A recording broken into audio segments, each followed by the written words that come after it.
Hi, welcome to another episode of Cold Fusion. What do you think is the probability of a multi-billionaire losing his entire fortune in a single weekend? Most people would likely say that it's close to impossible, and yet, this is exactly what happened to 30-year-old Sam Bankman-Fried, the CEO of FTX, the second largest crypto exchange in the world. He was the golden boy on the cover of Fortune and Forbes magazine. He had a net worth of $26 billion, watched the Super Bowl with NBA star Steph Curry, had dinner with Sia, Jeff Bezos, and Leonardo DiCaprio. Big names like BlackRock and SoftBank invested in his vision. But behind the facade was something completely different. Sam's empire was actually a bunch of 10 romantically involved crypto kids running a shady operation out of the Bahamas. The fall of FTX triggered the collapse of more than 100 affiliated companies and wiped out countless savings. This story has strange but very real ties to American politics, the war in Ukraine, and Enron. It has the intensity of Theranos, but with a collapse as rapid as Lehman Brothers. This is the wild story of the fall of FTX. You are watching Cold Fusion TV.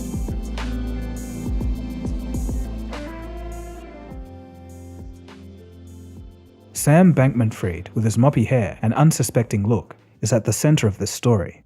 He was born in 1992 in California to an academic and politically connected family. His mother, Barbara, is a lawyer and the co-founder of multiple Democratic fundraising organizations.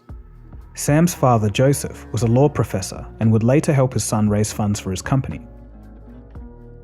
In 2014, Sam would graduate from MIT and would go on to work at the New York trading firm Jane Street Capital. There, he realized that he could make untold amounts of money trading cryptocurrency. He discovered a loophole where he could buy Bitcoin cheaper in America and sell it for a higher price in Japan. Sometimes he would shift up to $25 million a day. In 2017, he would use the money from these trades to start his own company, Alameda Research. Alameda Research was made up mostly of Sam's MIT college friends and former work colleagues. This firm would later be a key player in the collapse. Sam supposedly believed in effective altruism, which he described as, quote, trying to figure out what practical things you can do with your life to have as much positive impact as you can on the world. He would make an impact on the world all right, but it was by no means positive. Perhaps to appear more trustworthy, as Sam became rich, he would promote himself as the resourceful billionaire, choosing to drive an average Toyota instead of a typical supercar. But in reality, he would own a $30 million mansion in the Bahamas. Regardless, many social media influencers would later buy into Sam's humble brand image, and many promoted his companies. Okay, the guy you see next to me is the most generous billionaire in the world, and I found him. Hi, my name is Sam.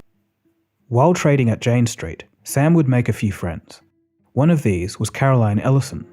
She and Sam would begin dating. Back in 2017, Caroline wasn't really sure what to do for a career. Sam suggested working at his new company, Alameda Research. She didn't mean to get into trading, but Caroline thought that she might as well give it a go. And with that, someone with little to no experience would quickly be on her way to becoming the CEO of what would become a multi-billion-dollar operation.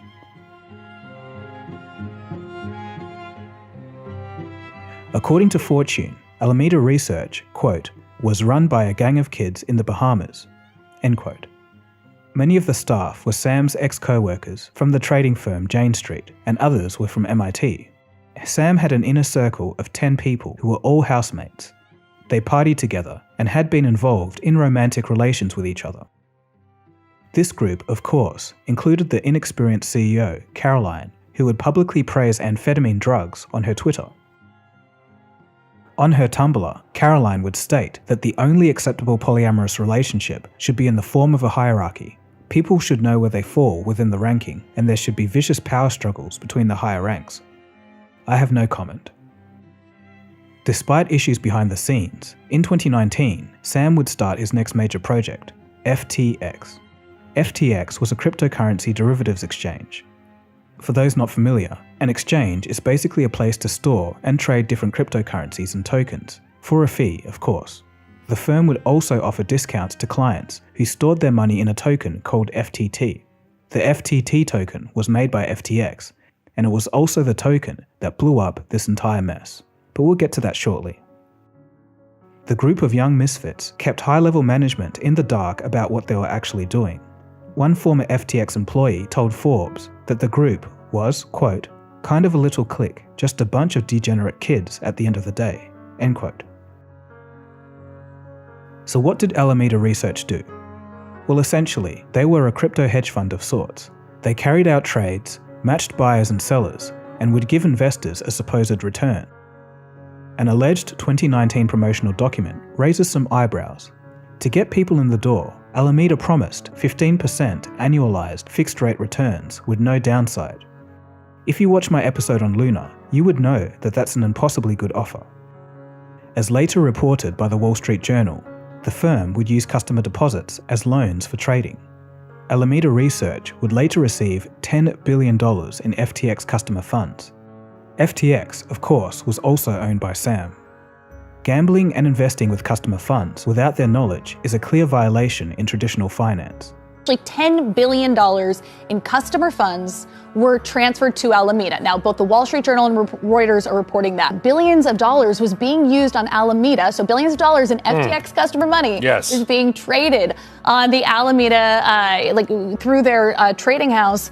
And so that's especially concerning. I mean, you can't take customer funds without their consent. And what's especially bad about it, Brian, is that it's a clear violation of FTX's own guidelines. FTX and the Alameda offices are located in the Bahamas, just steps apart from each other in a co-working compound. What do we know about the use of customer funds from here to over here? Because that is spectacularly illegal. Oh, yeah, that doesn't happen on Wall Street. That is a clear violation of securities. Oh, we're not in Wall Street. We're in the Bahamas, though. We're in the Bahamas. And to make things worse, some of the things that Caroline said in interviews weren't too encouraging. Yeah, absolutely could pull it off without my math degree. Use very little math. Use a lot of elementary school math. Being comfortable with risk is very important. We tend not to have things like stop losses. I think those aren't necessarily a great risk management tool. I'm trying to think of a good example of a trade where I've lost a ton of money. Well, I don't know. I probably don't want to go into specifics too much with that. Sam stated that he started FTX because he saw that most other crypto platforms only managed to cater to inexperienced retail investors. FTX, on the other hand, would offer more advanced financial products, like features and options trading for crypto, or tokenized stocks that tracked the value of real companies, like Tesla. People either really liked the idea or really trusted Sam because he managed to raise $2 billion from various hedge funds and investment banks, including BlackRock. How he managed to pull this off, I'm not entirely sure, but supposedly smart people thought of him as a genius. In fact, according to a blog post from venture capital giant Sequoia Capital, Sam was playing the video game League of Legends while on a call to discuss a $210 million investment. Upon seeing this, someone from the firm typed, quote, "I love this founder," in a chat box during the meeting. After the call, Sequoia gave Sam the $210 million. Little did they know, they would never see this money again. According to CoinDesk, current and former FTX and Alameda employees claimed that the operations were full of conflicts of interest, nepotism, and a lack of oversight. Here's a quote. "Gary, Nishad, and Sam control the code, the exchange's matching engine and funds. If they move them around or input their own numbers, I'm not sure who would notice." End quote. Nishad's girlfriend, Claire, who used to live with Sam, was hired and immediately promoted to head of HR. This meant that she could, and often did, fire anyone who didn't agree with Sam. Other employees claimed that Sam was the ringleader. Quote, "Sam wanted to take riskier decisions than what others would take. Sam ran everything. We trusted him and believed him." But regardless, for now, crypto was rising like no tomorrow, and business was going great for Sam. So I'd encourage everybody to go out there and look at, let's call it the top 30 or so cryptocurrencies by market cap. What's up? I'm getting into crypto. With FTX. You in? In July 2021, it was reported that FTX was averaging $10 billion a day in trading volume across its 1 million users. By this stage, FTX had a UC Berkeley stadium named after them, an advertising partnership with the Golden State Warriors, and the Mercedes F1 team They even had an NBA stadium in Miami named after them. FTX was involved in every corner of the crypto space. As FTX grew, it became a household name. Promotional material included stars like Tom Brady, Stephen Curry, Naomi Osaka, and Larry David. And according to NBC, these stars received equity in Sam's company in return.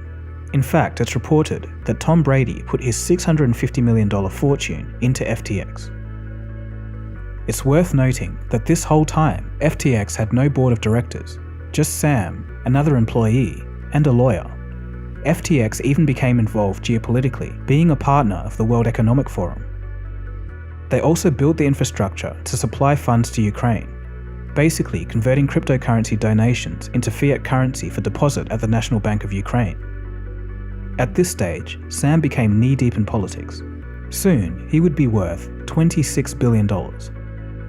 He donated $5 million to Joe Biden in 2020 alone, and $50 million to politicians ahead of the 2022 midterm elections.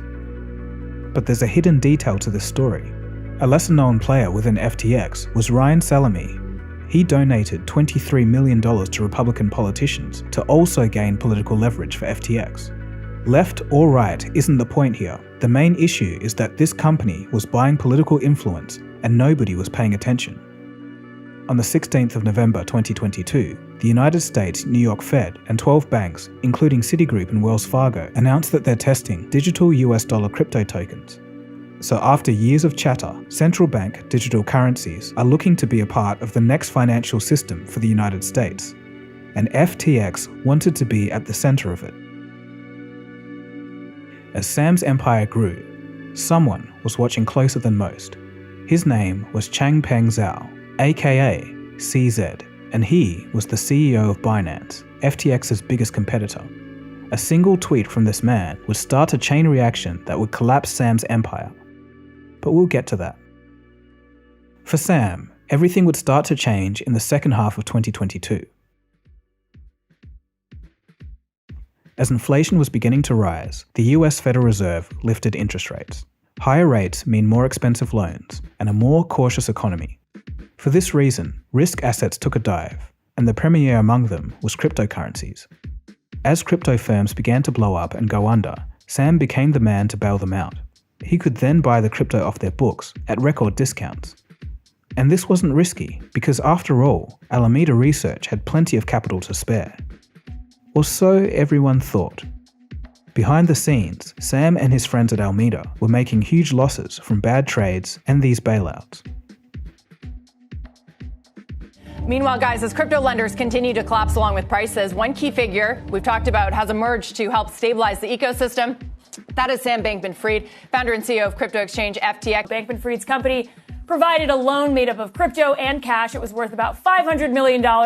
Voyager only drew on about $75 million worth of that total. Legal analysts, though, are telling me it's unlikely Alameda will recoup that equity and credit line. That money may be wiped out in Voyager's restructuring. Seeking to prop up Alameda, Sam secretly transferred at least $4 billion worth of FTX consumer funds. Publicly, he was stating that all of these funds were being moved around within the FTX company. Quote, "Heads up, rotating a few FTX wallets today, mostly non-circulating. We do this periodically. Might have a few more coming. Won't have any effect." People tracking these wallets were suspicious, and they had a right to be. Sam was lying. This trade wasn't routine. It was the largest transfer of tokens on an exchange ever. And the recipient wallet wasn't one within FTX, but another wallet that was at Alameda. According to Reuters, Sam did not tell other FTX executives about the move to prop up Alameda. He was afraid that it could leak. Meanwhile, Caroline accidentally said on a call that FTX used customer money to help Alameda meet its liabilities. The 27-year-old CEO just admitted to potentially criminal activity and could now be up for a lengthy jail sentence.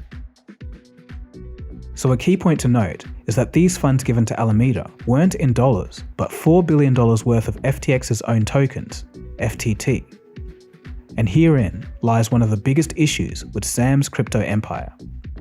FTT was essentially a made-up token by Sam and his friends. Here's the problem. Say you had a great idea and were looking for an investment. Sam could say, "Here's $5 million, but it's not dollars. It's an FTT. Frankly, he was using money that didn't exist to buy things. As Corey Clipston, CEO of the investment platform Swan Bitcoin, puts it, quote, "It's fascinating to see that the majority of net equity in the Alameda business is actually FTX's own centrally controlled and printed out of thin air token." On November 2nd, Sam's worst fears were realized when behind-the-scenes information about Alameda finally leaked. A report by the news outlet CoinDesk detailed a very unhealthy balance sheet that allegedly showed that much of Alameda's $14.6 billion in assets were held in FTT, the coin made up by Sam and his friends. In essence, Sam created a coin, artificially attributed value to it, and then used it as collateral to finance his projects. It was very, very shady. For Sam, this was never a problem as long as the coin went up in value. But things were different now. The crypto market was sliding, and as this happened, much of Alameda's books became essentially illiquid. Questions about the real financial stability of FTX began swirling. It became the perfect opportunity for Sam's main rival, CZ, to step in. Sam and CZ's relationship started 6 months after the launch of FTX. CZ bought 20% of the exchange for about $100 million. Sam would later buy back this stock for $2 billion. This sum was paid to Binance, in part, by FTX's own token, FTT. Meanwhile, CZ was bitter because behind closed doors, Sam had been lobbying for the creation of a brokerage-like licensing system for decentralized finance. And who would lose out the most from this arrangement?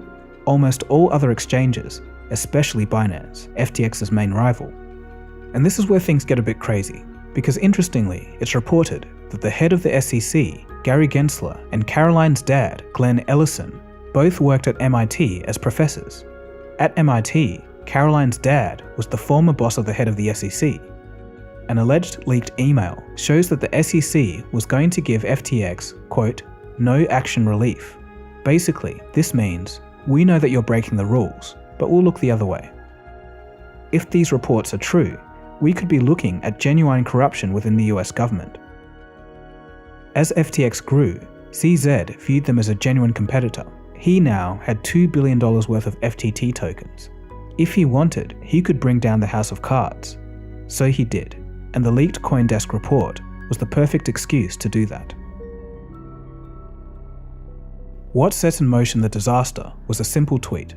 It's November 6th, and CZ comes out publicly stating that Binance will dump the $2 billion worth of FTT that they got from that early FTX stake.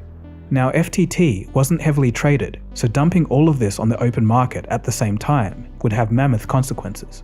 So FTX CEO Sam Bankman-Fried took to Twitter this morning to clear something up. He said that a competitor is trying to attack the company with rumors. He then says in the same tweet, FTX is fine, assets are fine. Over the weekend, speculation rose about the solvency of FTX. This came after a CoinDesk report revealed Alameda Research's balance sheet is full of FTX's native token, FTT. So Binance CEO CZ got in on the action. He said that he would be liquidating the exchange's FTT tokens on its books, and there was a little bit of back and forth with Alameda's CEO.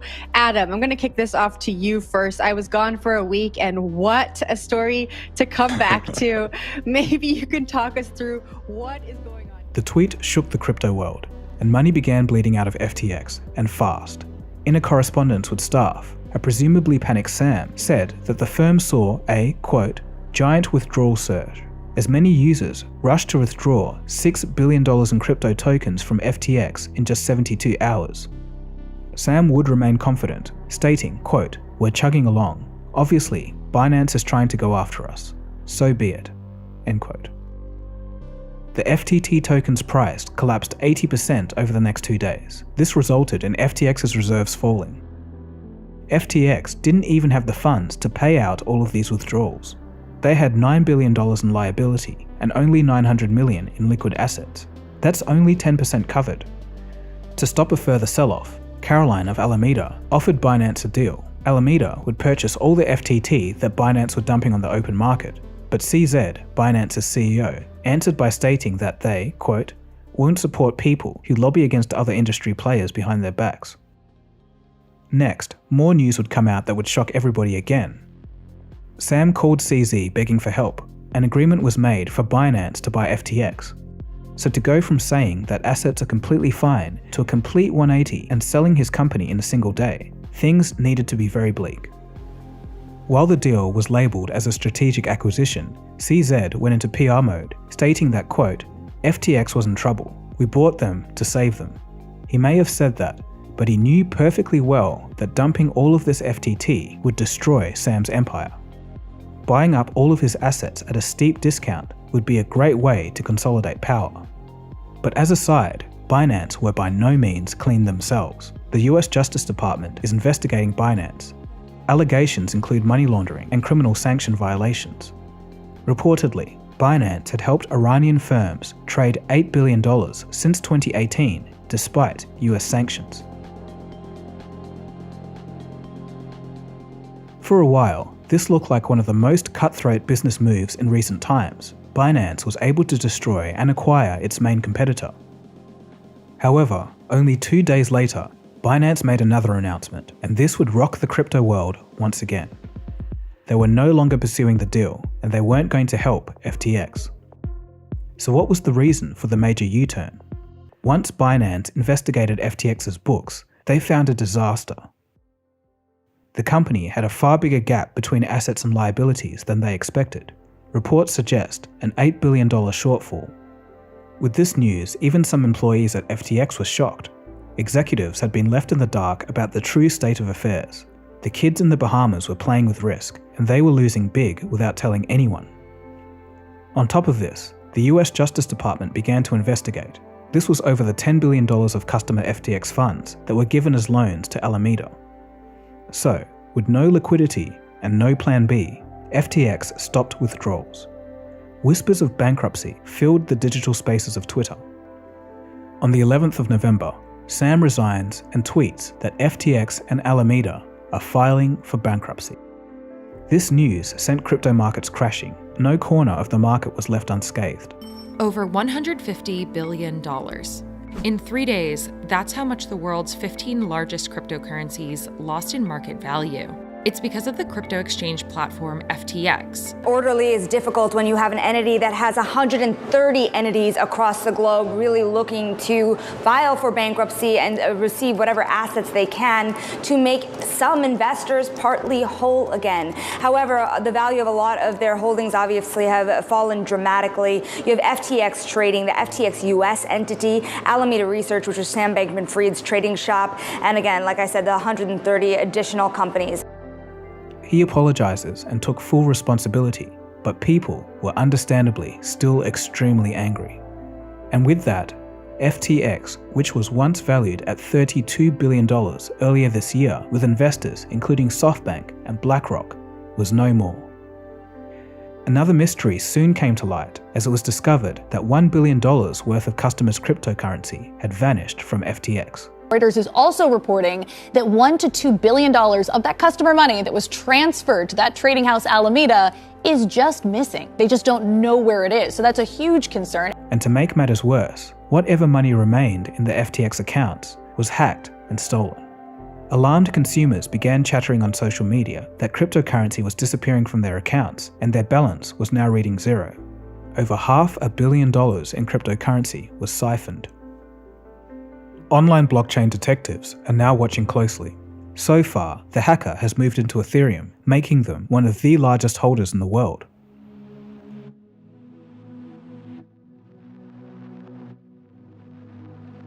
Countless companies are affected. Sequoia Capital, one of the biggest FTX backers, announced that their stake was essentially worthless and wrote it off their books. So I guess next time, when they take an investment call with a guy playing League of Legends, they may think twice. Galois Capital, a hedge fund whose founder is credited with spotting the collapse of Luna, still had, quote, half of our capital stuck on FTX. At the time of implosion, BlockFi had to stop withdrawals and are now filing for bankruptcy. A teacher's pension fund in Canada invested almost $100 million into FTX, so now innocent people who had nothing to do with crypto could see a dent in their retirement. FTX bankruptcy files show 134 affiliate companies across the world. Estimates say that liabilities could be up to $50 billion. For a sense of scale, Enron's liabilities were $23 billion. Fittingly, FTX's new CEO is the former Enron bankruptcy lawyer. The White House would comment on the situation, calling for more regulation. As for Sam, according to reports, he lost all of his wealth and has a negative net worth. This is because he has more debt than equity in all of his companies and investments. Adding the involvement of the Department of Justice in the case, who knows how much the damages would be. Sam is currently under police surveillance in the Bahamas. On November 16th, Sam tweeted that he was going to meet regulators to try and repay customers. Comments under the tweet could be summarized as basically, "What are you doing? You should be in jail." Meanwhile, Bloomberg reports that US and Bahamian authorities are in talks to bring Sam back to the US for questioning. This will be a test of his political donation money, for sure. So naturally, there's unconfirmed rumors at this point. I'm going to still mention them, but take the following with a grain of salt. The main theory is that the hack was an inside job. Funds were stolen through a secret backdoor that Sam could siphon without detection. When Reuters asked about the missing funds, Sam simply responded with 3 question marks. As for crypto as a whole, there's now a whole lot of risk and uncertainty. It's going to take a while to see which companies were dangerously tied up with FTX. A lot of firms seem like they were tied up somehow with FTX. Right now, we're just going to have to wait and see what happens with the market and what arrests are being made. Will there now be regulation? What happened to the missing funds? We just don't know at this point. It's a wild story that's still unfolding. FTX, generated an FTT token. If you trade your own token on your own exchange with wash trading, with leverage, you can park the price at any number you want. So you want to make $1 billion, you jack the price by $3 by wash trading with yourself. Then you generate $1 billion of collateral.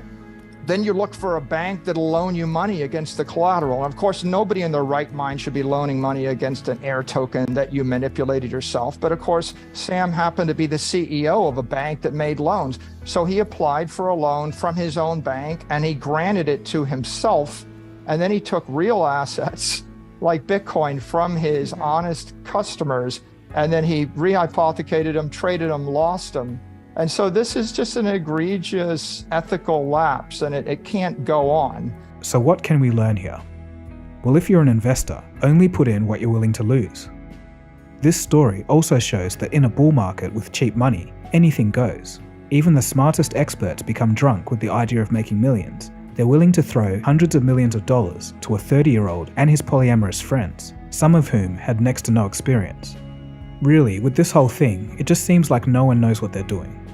Although, there might be a deeper aspect at play here in the depths of US politics. Although we can draw nothing conclusive, at the very least, the political lobbying and possible corruption is concerning. So what do you guys think about all of this? Feel free to discuss below. The whole thing reminds me of 2008. Firms making up financial products, taking on huge risk, and passing it to others.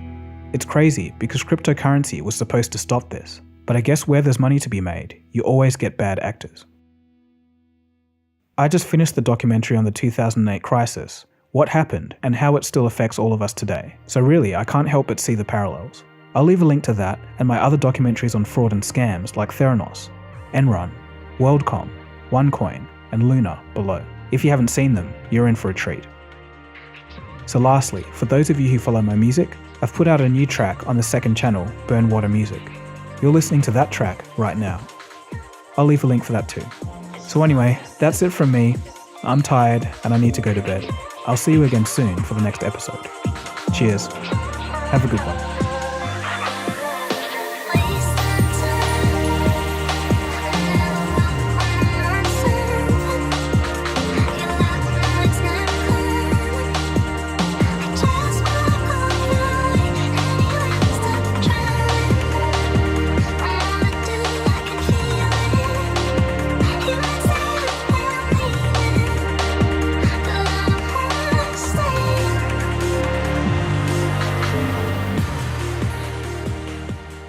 Cold Fusion. It's new.